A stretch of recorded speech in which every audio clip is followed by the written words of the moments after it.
it pained my heart. And funnily, going to tell my mom to leave this man, my mom was like, "You don't know where we've come from. We've come from far with him, so I can't just let him go like that." And I was like, "This is crazy. I mean, if that's what you call love, that was crazy."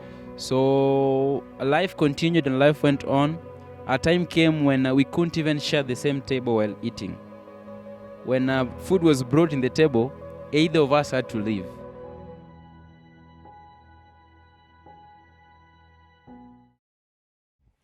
Hi everyone, welcome back to my YouTube channel. This voice by Carol Nyagoa, and your host today is Carol Nyagoa. Please subscribe, like, share and watch. Don't forget to turn on the notification bell. So today I have a special guest on my bench, and I would love to go direct to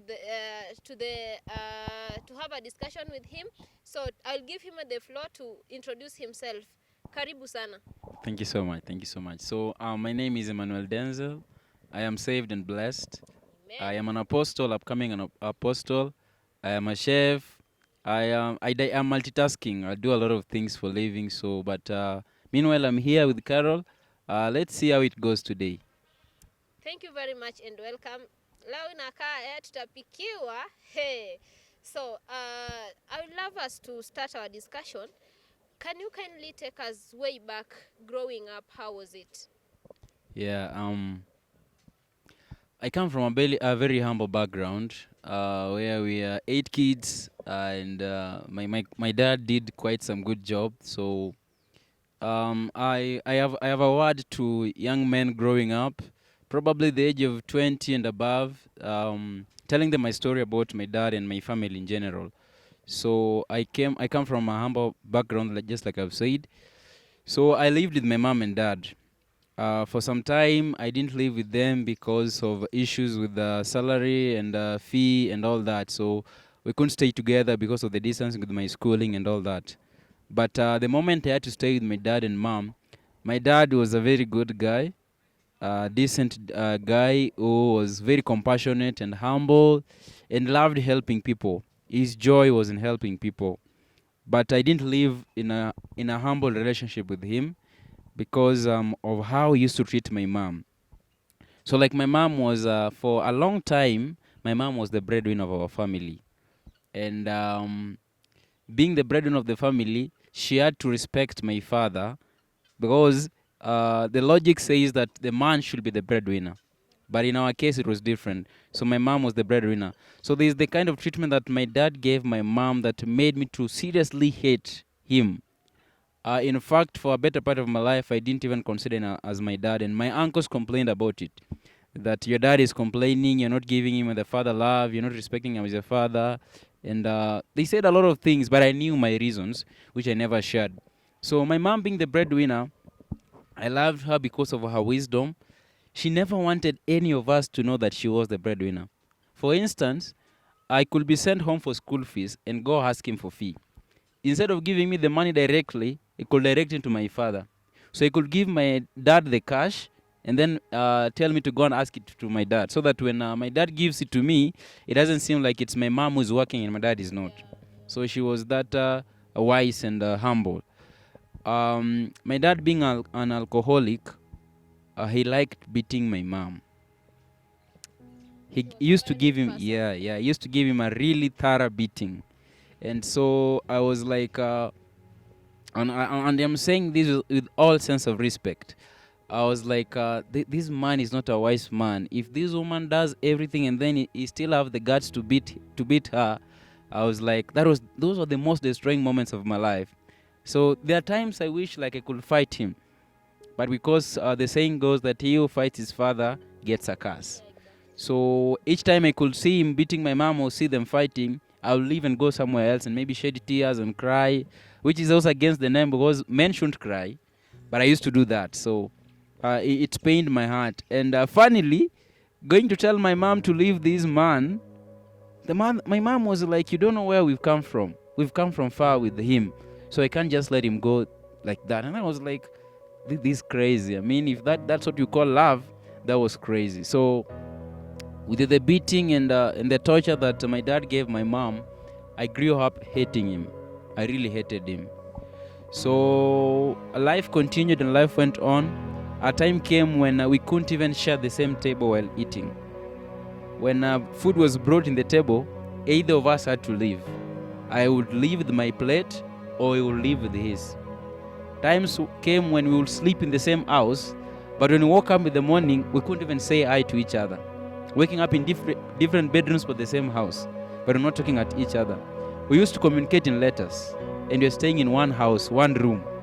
But our communication was through letters. I would write a letter and give it to my younger brother and tell him to go and give it to my dad.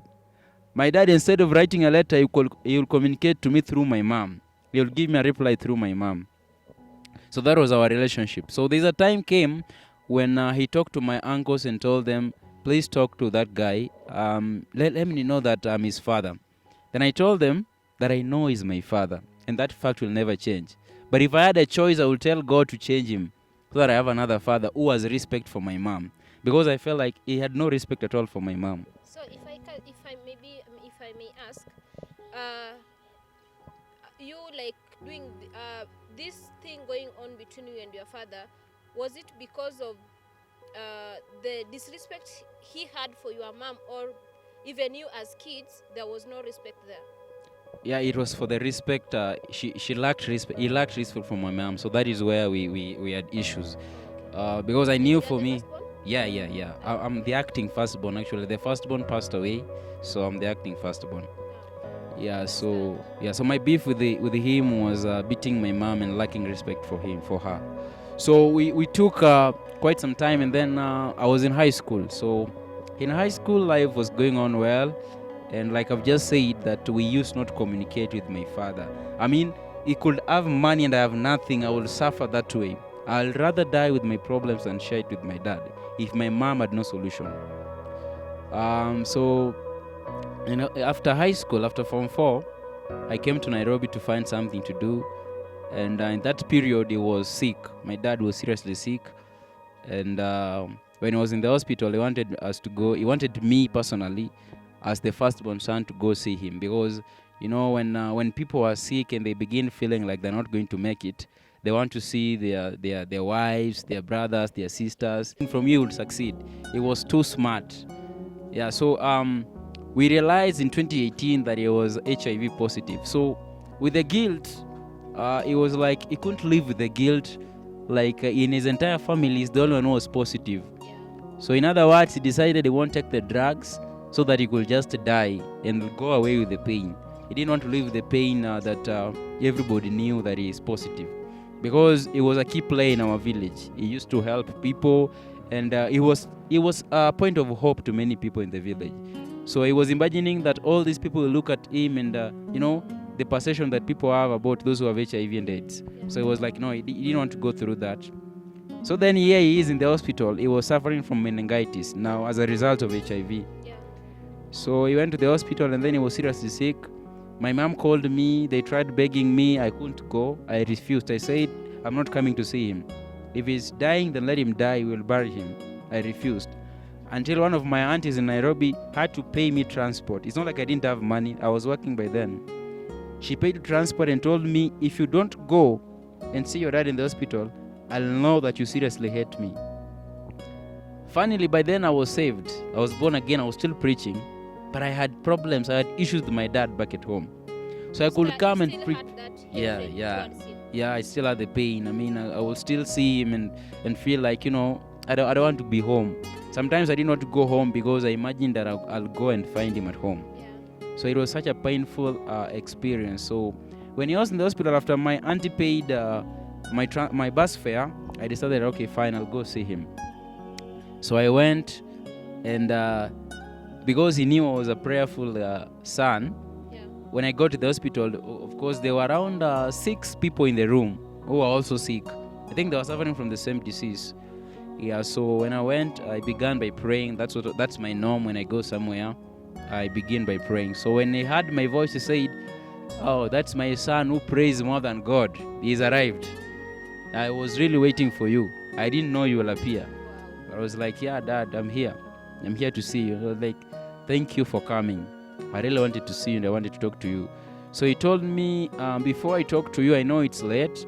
because from Nairobi to where I stay, it's around 12 hours journey. Yeah. So I got there at 8 p.m. So he wanted me to go rest and then come and see him the next day. So that was on Saturday.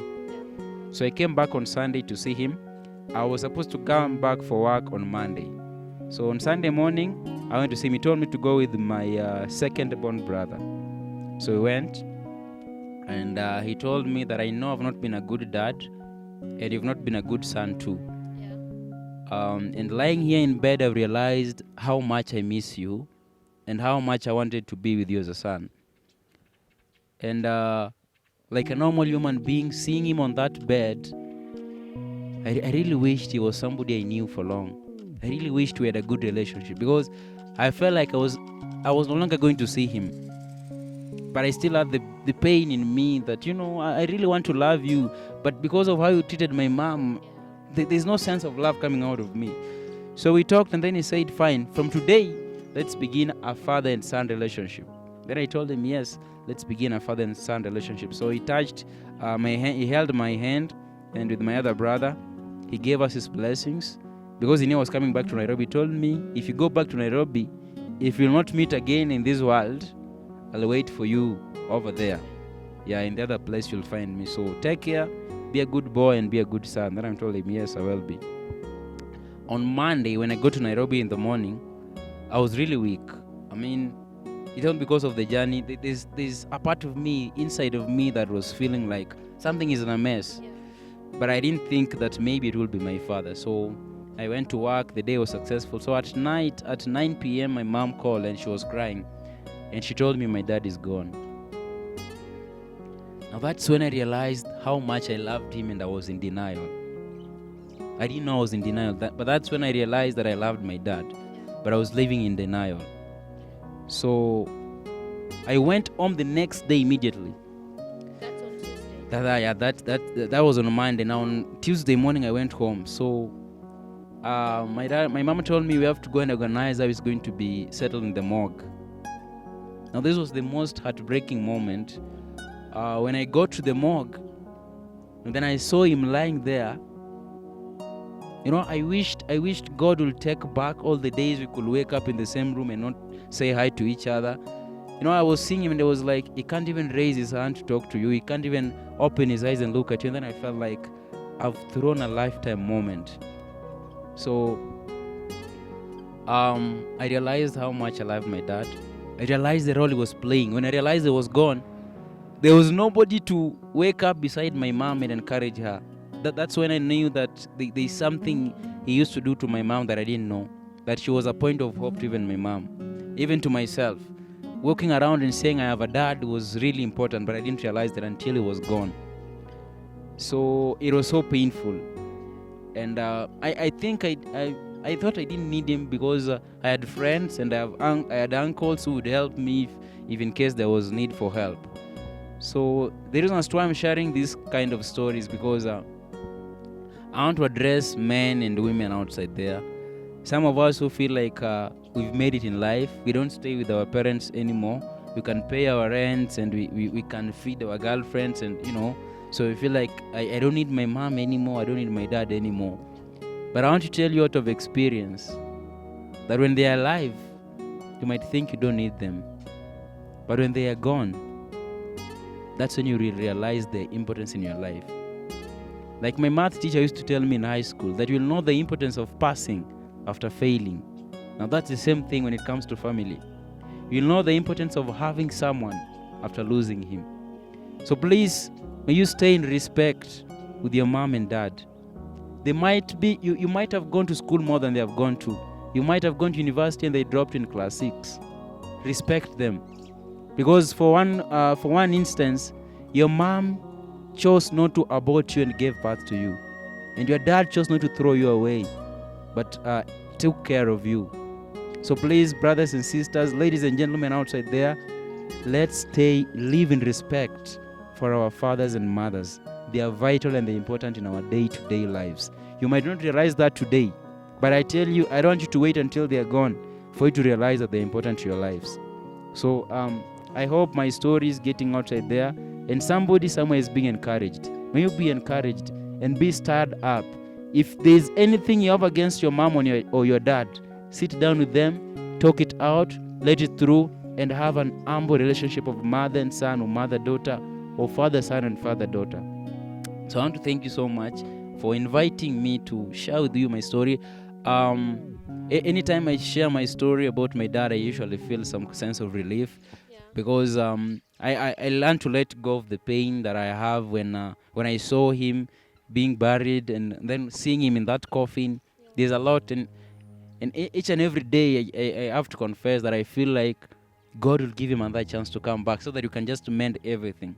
And I can tell you for a fact that I've suffered in this life because of lack of respect for my dad. Yeah. And I know what the Bible means when it says respect your fathers and mothers. There's a blessing they hold, Yeah. that unless they release it upon you, Yeah. you will live to suffer. You will suffer even things you don't deserve to suffer for. You will have to go through them. So I'm just praying that wherever he is, may his soul rest in peace. I love you, Dad, and I love you so much. Thank you so much. Wow, thank you very much. I'm still, what can I say? You have taught me something. Your story, I know, will touch some people's life out there. So the way my guests have said, kindly, me what I always say, if you know like you have had a problem with somebody, don't go to bed Sure. when you are still having that hatred. You don't know if tomorrow you will wake up or that person will wake up. Make it up. Make it up, no matter how difficult it is. If you cannot solve it, the two of you, involve the third party, and things will be smooth. The moment you release, the moment you let it go, you will feel you are at peace. You will feel you are at ease. But when let's say, accidentally that person passes on without you guys settling down and solving it, you will feel like, why did it take this long? Why did it happen like this? So I urge you, everybody out there, amend before it is too late. Make peace with each other. And I know the way my guests have said, us as, let's say, kids, we don't feel happy when one parent is violating another parent. We suffer a lot. And also parents have to realize that people who suffers most are kids.